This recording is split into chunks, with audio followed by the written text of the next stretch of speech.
មកសួស្តីអ្នកទាំងអស់គ្នាថ្ងៃនេះខ្ញុំមានវីដេអូថ្មីមួយទៀតមកបង្ហាញពីការប្រើប្រាស់ tool មួយចំនួនជាបន្តទៀតនៅក្នុងកម្មវិធី SketchUp ហើយខ្ញុំក៏មានវីដេអូមុនដែរដែលខ្ញុំធ្លាប់បានបង្ហាញពី tool មួយចំនួនហើយថ្ងៃនេះគឺខ្ញុំមកធ្វើវីដេអូបន្តទៀតអូខេអញ្ចឹងខ្ញុំមានឧទាហរណ៍មួយបើសិនបើយើងចង់ scale នៅក្នុងកម្មវិធី SketchUp នេះក៏វាអត់ពិបាកដែរអញ្ចឹងថ្ងៃនេះខ្ញុំនឹងមកបង្ហាញពីការប្រើប្រាស់នៅការ scale នៅក្នុងកម្មវិធី SketchUp ហ្នឹងអូខេអញ្ចឹងខ្ញុំយក red តង់យកមកគូមួយសិនយើងវាយ comment អក្សរ O មួយមកបន្តមកអូខេឥឡូវតែថាខ្ញុំគូយកຂະຫນាត4ម៉ែត្រគុណនឹង6ម៉ែត្រមួយចុះអូខេ4000មីលីម៉ែត្រគុណនឹង6000មីលីម៉ែត្រហើយខ្ញុំ enter មកអញ្ចឹងខ្ញុំទទួលបាននៅផ្ទាំងបែបនេះជាលក្ខណៈប្រឈមមួយឥឡូវគឺខ្ញុំ push ឲ្យចេញជាលក្ខណៈបែបនេះសិនអូខេអញ្ចឹងជាដំបូងគឺយើង select នៅលើ object របស់យើងមកយើង select ទាំងអស់មកបន្តមកយើងយក tool មួយនេះយកមកអញ្ចឹងនៅពេលដែលយើងចុចមកគឺយើងនឹងចេញលក្ខណៈបែបនេះអញ្ចឹងបើសិនបើនេះយើង select នៅចុងខាងនេះគឺយើងទាញទៅវាទៅព្រមគ្នាតែម្ដងអូខេអញ្ចឹងបើសិនបើយើងខ្ញុំ select ម្ដងទៀតខ្ញុំយកបើសិនបើយើងនេះយើងចុចនៅកន្លែងនេះអញ្ចឹងវាទាញមកយើងមកនេះហើយអូខេឃើញទេហើយបើសិនបើយើងចុចនៅកន្លែងនេះទាញទៅវាចេញ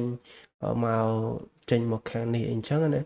តែបើសិនបើយើងចង់ scale វាទៅទាំងអស់តែម្ដងជាទូទៅគឺយើង scale ទៅវាទាំងអស់ហើយយើងមិនអាច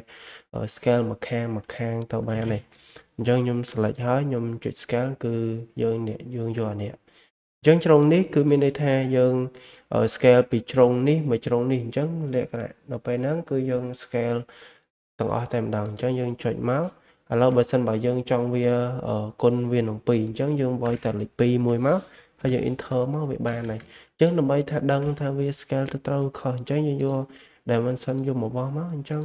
នេះឃើញទេ8000មីលីម៉ែត្រមិញ4000គុណនឹង6000អញ្ចឹងនៅពេលដែលយើង scale គុណនឹង2យើងនឹងឃើញបានយកនៃຂະຫນាតហ្នឹងគុណនឹង2ពីរដងមានន័យថា break object របស់យើងហ្នឹងពីរដងអូខេអញ្ចឹងខ្ញុំសូមលុបនឹងចេញសិនហើយមួយទៀតគឺ command mirror អញ្ចឹង mirror ហ្នឹងគឺយើងប្រើបែបម៉េចនៅក្នុងកម្មវិធី SketchUp វាអត់ខុសគ្នាប្រហែលនៅក្នុងកម្មវិធី AutoCAD ប្រហែលទេអញ្ចឹងអូខេខ្ញុំនិយាយថាខ្ញុំយក rectangle យកមកគូបែបនេះមួយហើយខ្ញុំ push ឡើងមកលើអញ្ចឹងដោយសារវាលក្ខណៈបែបហ្នឹងវាពិបាកក្នុងការមើលក្នុងការ mirror អញ្ចឹងខ្ញុំយក line យកមកគូនៅកន្លែងនេះមួយអូខេខ្ញុំលុបនេះមួយចុះតាមហើយខ្ញុំយក line យកមកគូនៅនេះមួយទៀតដើម្បីបិទផ្ចិតវាអូខេអញ្ចឹងដើម្បី mirror បានអញ្ចឹងគឺយើង select លើ object របស់យើងមកអូខេខ្ញុំ select លើ object របស់ខ្ញុំទាំងអស់មកបន្តមកយើងប្រើ tool មួយនេះដើម្បី mirror យើងដើម្បីដែលយើងចុចលើ tool មួយហ្នឹងហើយវានឹងចេញលក្ខណៈបែបនេះអញ្ចឹងអូខេដើម្បី mirror ឥឡូវតែថាបើសិនបើខ្ញុំចង់ mirror object ហ្នឹងមកខាងនេះអញ្ចឹងយើងនេះអូផ្ទាំងកញ្ចក់មួយពណ៌ក្រហមហ្នឹងមកខាងនេះមកអញ្ចឹងនៅពេលដែលយើងអូសមកខាងហ្នឹងវា mirror ទៅខាងហ្នឹងហើយឃើញអត់ហើយបើសិនបើយើងចង់ mirror វាយកមកលើវាយកអូសមកខាងហ្នឹងមកវាមកលើហើយអញ្ចឹងបើសិនបើយើងចង់ mirror យកមកនេះវិញគឺយើងយកប្រើមកនេះវិញមកវាមកនេះហើយអូខេគឺ command mirror គឺមានតែប៉ុណ្ណឹងទេអូខេខ្ញុំទាញយកមកចុះមកអូខេមានតែប៉ុណ្ណឹងទេនៅក្នុងកម្មវិធី SketchUp នេះអត់មានពិបាកប្រើអីណាដែលយើងដូចដែលយើងគិតដែរយើងគិតថាវាពិបាកប្រើបាក់ក្នុងការគូអីទេវាអត់ពិបាកទេខ្ញុំមកបង្ហាញពី tool មួយទៀតដើម្បីសរសេរអក្សរនៅក្នុងកម្មវិធី SketchUp ហ្នឹងអូខេខ្ញុំសូមលុបចេញសិនឥឡូវអូខេខ្ញុំសូមយក rectangle យកមកគូមួយបន្តមកខ្ញុំគូវាយកឡើងលើអូខេខ្ញុំគូអញ្ចាំងប្រឈរបែបនេះមួយអូខេខ្ញុំ push ទៅនោះយក100ខ្ញុំយកតែ100មីលីម៉ែត្រខ្ញុំ enter មកខ្ញុំយកកម្រាស់ស្ដើងទេអញ្ចឹងឥឡូវតែថាខ្ញុំយក tool យកមកប្រើ tool សម្រាប់សរសេរអក្សរនៅក្នុងកម្មវិធី SketchUp អញ្ចឹងនៅកន្លែងនេះគឺយើងប្រើ tool នៅកន្លែងហ្នឹងមកគឺយើងមានឈ្មោះ place 3D text អញ្ចឹងនៅកន្លែងហ្នឹងគឺយើងអាចកែ font បានទៀតយើងយក tool ហ្នឹងយកមកចុចលើ tool មួយហ្នឹងមកយើងនឹងឡើងផ្ទាំងបែបនេះមួយអញ្ចឹងបើសិនបើយើងចង់សរសេរអីមួយគឺយើងសរសេរនៅកន្លែងនេះ ឡើយទេថាបើសិនបើយើងចង់សរសេរឥឡូវខ្ញុំសរសេរឈ្មោះ Norton អូខេ University University បែបហ្នឹងចាស់អញ្ចឹងបន្តមកកន្លែងនេះគឺជាកន្លែងដូរ font ឥឡូវបើសិនបើយើងចង់ change font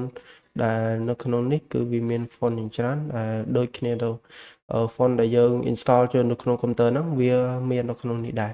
អញ្ចឹងវាមាននៅកន្លែងនេះហើយកន្លែងនេះគឺជា text គឺជាកម្ពស់